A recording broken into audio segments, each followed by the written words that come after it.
मेरे कई दोस्त हैं। नहीं, ये गलत है। मेरे कई दोस्त थे जिन्हें मैं जानता था।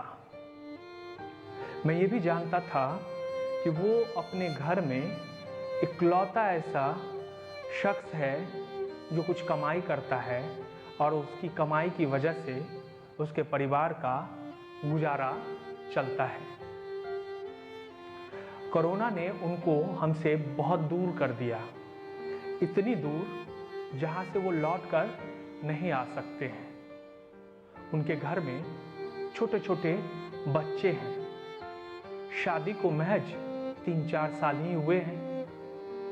घर में बुजुर्ग माता पिता है, लेकिन वो हम सबको छोड़कर बहुत दूर चला गया है, एक ऐसी दुनिया में जहां से लौटकर वापस आना नामुमकिन है।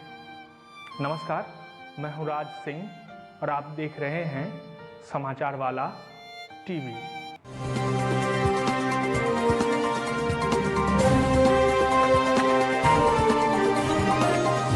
कोरोना से जान गंवाने वालों के परिजनों को मुआवजा के मामले में केंद्र ने सुप्रीम कोर्ट में दूसरा हलफनामा दाखिल किया है।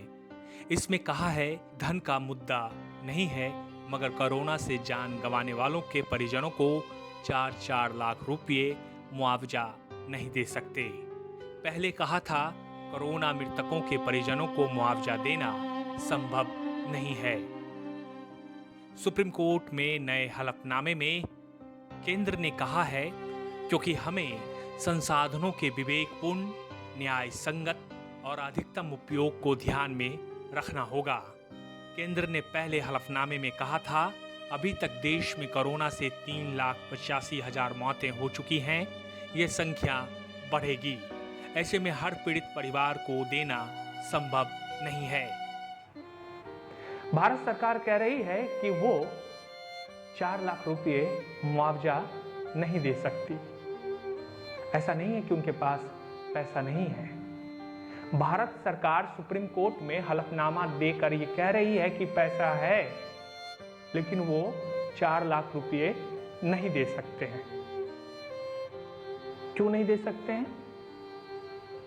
इस सवाल का जवाब वो ये देते हैं कि वो इसलिए नहीं दे सकते हैं क्योंकि ये न्याय संगत नहीं होगा। क्योंकि सरकार की आर्थिक सीमाएं हैं।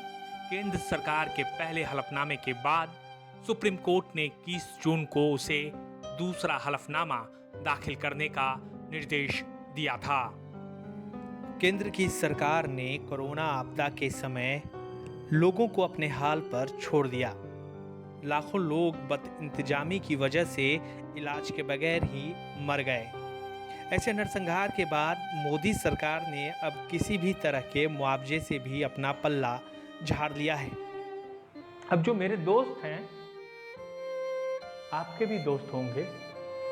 इस भारत के हर राज्य के, हर शहर के, हर गांव के, हर कस्बे के रहने वाले आप सबके भी दोस्त होंगे जो सरकारी आंकड़ों में अब कोरोना से मर चुके हैं। उनके परिवार में हो सकता है वो अकेले कमाने वाले हों। अब वो हमसे दूर जा चुके हैं। उनके छोटे छोटे बच्चे ना जाने क्या खा रहे होंगे। उनकी पत्नी आज भी दरवाजे पर खड़ी होकर अपने उस पति का इंतजार कर रही होगी जो उनसे काफी दूर जा चुके हैं। आज भी उनको लग रहा होगा कि उनका अपना लौट कर आएगा। वो लौट कर नहीं आ सकता है क्योंकि वो बहुत दूर जा चुके हैं। ऐसे में सवाल ये उठता है कि भारत सरकार ये कह रही है कि हम कोई मदद नहीं कर सकते हैं। उस बुजुर्ग माँ बाप के बारे में भी नहीं सोच रही है ये सरकार, जिनका इकलौता वारिस, जिनको उन्होंने पाल पोस कर बड़ा किया था इस उम्मीद के साथ कि वो बुढ़ापे में उनका सहारा बनेगा, वो जा चुका है। क्यों गया? इसलिए गया कि जब कोरोना ने पलट कर मारा तो आपके हॉस्पिटल में ऑक्सीजन नहीं था, आपके हॉस्पिटल में बेड नहीं था, आपके गांव में डॉक्टर नहीं थे। आपने चिल्ला चिल्लाकर ये कहा था कि कोरोना अब इस देश से जा चुका है। आपने लोगों को भरोसा दिला दिया कि कोरोना अब जा चुका है। आपने बंगाल में चुनाव करा दिए, आपने कुंभ जैसे बड़े लेवल के कार्यक्रम ऑर्गेनाइज करवा दिए। नतीजा ये हुआ कि बहुत सारे लोगों को जीवन के इस सफर में अपनी इस सफर को अधूरे रास्ते में छोड़कर जाना पड़ गया।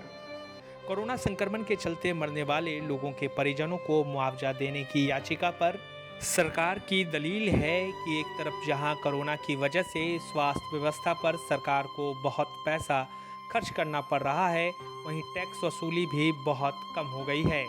ऐसे में केंद्र और राज्य सरकारों की आर्थिक स्थिति पर काफ़ी दबाव पड़ा है। इसलिए सरकार कोरोना पीड़ित परिवार को 4 लाख रुपये मुआवजे या आर्थिक मदद के तौर पर नहीं दे सकती। इतना पैसा खर्च करने से कोरोना से लड़ने में सरकार की कोशिशों पर असर पड़ेगा। मुआवजा देने से फ़ायदा कम और नुकसान ज़्यादा होगा। प्रधानमंत्री जी, क्या आपको उन बच्चों की याद नहीं आती है जिनके पिता उनसे दूर जा चुके हैं, जिनके पिता अब लौट कर नहीं आएंगे? जरा सोचिए उनके घर में क्या चल रहा होगा। सेविंग के नाम पे हो सकता है 2 लाख 1 लाख कुछ भी हो, उससे कितने दिनों तक गुजारा होगा? आप तो देश के प्रधानमंत्री हैं ना, आपका फर्ज नहीं बनता कि आप सोचें उनके बारे में? हैं? फर्ज नहीं बनता। इससे पहले मोदी सरकार ने कोर्ट में ये भी बताया था कि आपदा कानून के तहत आपदा की स्थिति में फैसला लेना सिर्फ सरकार का अधिकार है, इसमें कोर्ट दखल नहीं दे सकता। अब तक सिर्फ अस्पतालों में हुई कोरोना संक्रमितों की मौत को ही कोविड डेथ के रूप में रिकॉर्ड किया जाता था। यहाँ तक कि घर पर या अस्पताल की पार्किंग या गेट पर होने वाली मौतों को भी कोविड रिकॉर्ड में दर्ज नहीं किया जा रहा था। इस वजह से मौत के आंकड़ों में विसंगतियां देखने को मिल रही थीं। जब लोग मर रहे थे तो आप नहीं आ रहे थे, जब लोग मर चुके तब आप आते हैं और कहते हैं कि हम मुआवजा नहीं दे सकते। जो मर गया सो मर गया, लेकिन आपने ऐसे लाखों परिवार को बीच अधर में छोड़ दिया है जो रोज मरेंगे। आपको वीडियो पसंद आए शेयर जरूर कीजिएगा। नमस्कार।